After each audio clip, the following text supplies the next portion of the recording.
We all know that Bo Nix is my pick for Rookie of the Year, but is he turning into the world's pick for Rookie of the Year?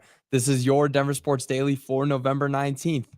The biggest stories, the latest news. It's Denver Sports Daily. Bo Nix is looking to close the gap in the Rookie of the Year race after his impressive performances in the past two games.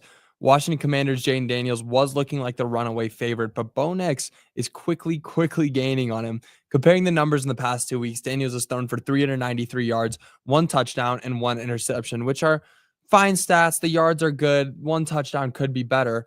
But Bo Nix has thrown for 522 yards, 6 touchdowns, and 0 interceptions in the past 2 games. And now, if the Rookie of the Year race was just between those 2 games, it's clear who would be the better player. Bo Nix has looked incredibly good in the past 2 games. He's been, hitting his targets. He's been managing the pace. He's been playing exactly how you want your rookie to play and how Sean Payton wants his rookie to play. And I'm not going to lie, I was a little bit down on Bo Nix. At the beginning of the year, I was thinking, I don't know if this guy's going to be as good as people are hoping for him to be, but obviously he's proved me wrong. And I am not one to say that, I'm not one to stand on this hill and die on this hill. I'm going to move. I am all aboard the Bo Nix train, and I apologize for not being as high on you as I should have been, but this guy is the Rookie of the Year to me. He is so freaking good. Nix is currently second in the Rookie of the Year odds, but the gap is large still. Bo currently sits at plus 450 odds, while Daniels is at minus 600. But both players have made a major impact to their respective teams, who last year did not have successful seasons. And the line before this year for Broncos wins was plus 5.5 wins. And Bo's cruised past that. And sure, we're a little bit past halfway by through the season. But now they're doing much better than they were ever projected to do. He is grown this team around him. Sean Payton has made him the impact player on this offense, exactly what he wanted. He was looking for his guy and he got him. It's clear that he got him. Bo Nix is the guy that's going to be the Broncos quarterback for the next 4 years plus more. Hopefully, he has done everything he should be doing, and he definitely has my pick for Rookie of the Year. I mean, look what the guy is doing. That down the field pass, middle of the field, where he's hitting the guy right between 4 players. Bo is looking stout. He's looking great. This is the kind of play that I want to see from a guy that we draft in our first round. Great job, Bo. I'm gonna be riding that train. I know I want him to win Rookie of the Year. I think he's going to. If Daniels keeps playing at the pace that he's playing at, and Bo keeps playing at the pace he's playing at, it's not really going to be a contest. And we don't even have to talk about Caleb Williams, because we know that his success is not being had as much as they were thinking in Chicago.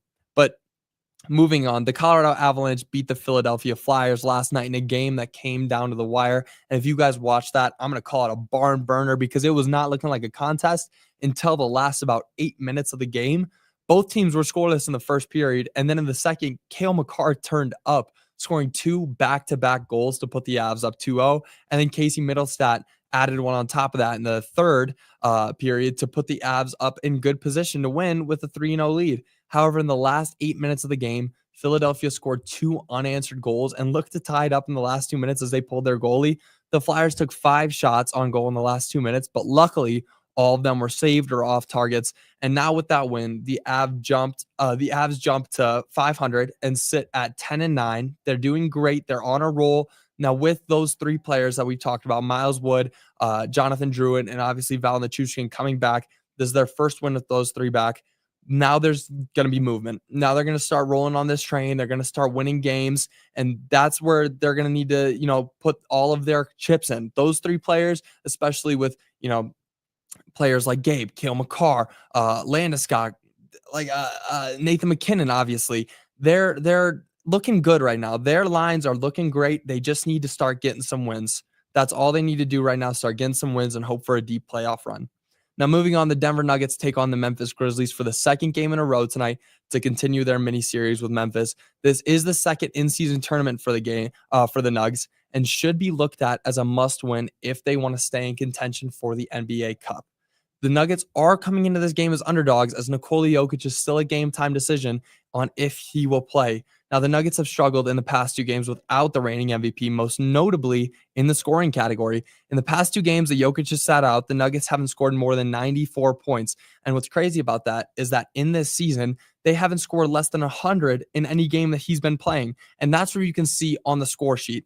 But there are so many more things that Jokic does to affect the Nuggets. I talked about it yesterday with the Memphis Grizzlies. They were outboarded, out-assisted, they had more steals and more blocks than the Nuggets. And when Jokic is on the field, on the court, all of that changes in the Nuggets' favor. You look at somebody as great as Jokic, and you need to start putting pieces around him. And I'm not just talking about drafting pieces like Julian Strawther, Peyton Watson. You need to go out and get a superstar that can pick up the slack when Jokic is gone. That's exactly what the Suns did with Devin Booker and Kevin Durant. They need somebody who's going to be there when the other player can't play. And the best part about Nikola Jokic is his availability. His availability is his best ability. He is available to play more times than not, unlike players like Joel Embiid, unlike players like Ja Morant. That is what makes the Nuggets a good team. But when he doesn't play, it's just not as good. And Jokic is one of those players that needs to be on the field for the Nuggets to win. It's just not going to work if they can't have him playing. You look at somebody like Jokic, and there are stats. Shaq had a career high of 27 points. Tim Duncan had a career high of 13.4 rebounds, something like that. And then Chris Paul had a career high of 11.7 assists. And all of those stats, if Jokic started averaging those, his averages would go down right now. That's just mind-blowing. That's mind-blowing to me that Nikola Jokic is playing at such a high level, and it's very clear to see that the Nuggets don't have the pieces without him. So they're going to be in deep, deep trouble if they can't win without him, if they can't get a player that's going to be able to come in and fill it up like Jokic when he's not available to play. So that game's going to be happening tonight. I'm going to be back tomorrow recapping that game because it is going to be one that I want to see. Are we going to be able to get back on track and stay in contention for the NBA Cup? Because I want to win it. It's going to be I want them to win it. It's going to be that would be huge if they could win it and, take it from the Lakers who won it last year because the script writers needed to make something in there for LeBron James. So that's my case on that. But now moving on, 2 Colorado Rockies icons are on this year's Hall of Fame ballot for the first time. Carlos Gonzalez and Troy Tulowitzki both made the Hall of Fame ballot for the first time.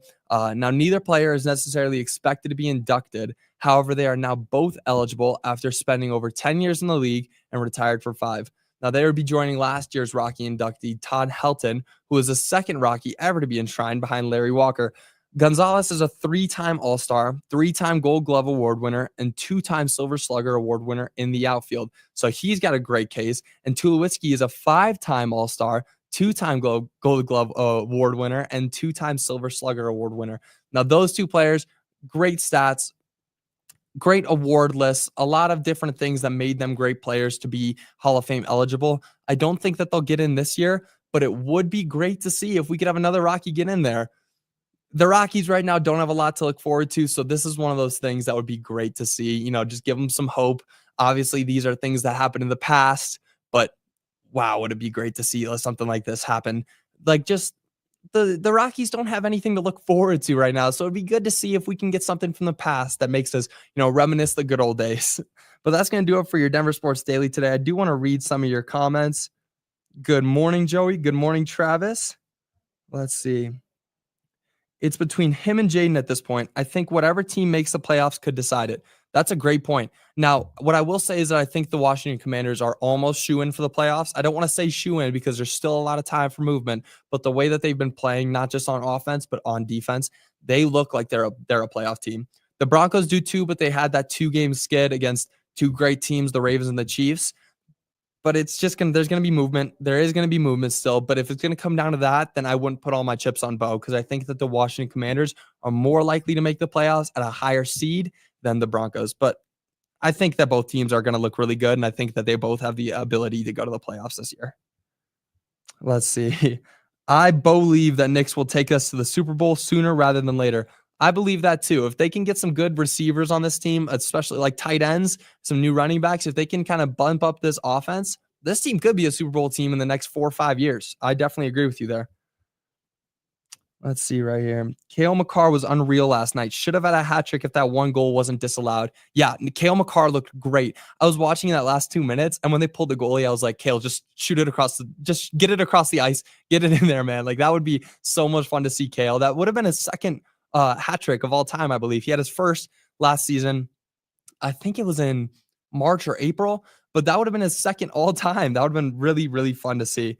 That would have been great. But that's going to do it for your Denver Sports Daily today. I'm going to be back with you guys tomorrow recapping the Nuggets game, which hopefully they can win. But I will see you guys tomorrow. Y'all have a great rest of your day.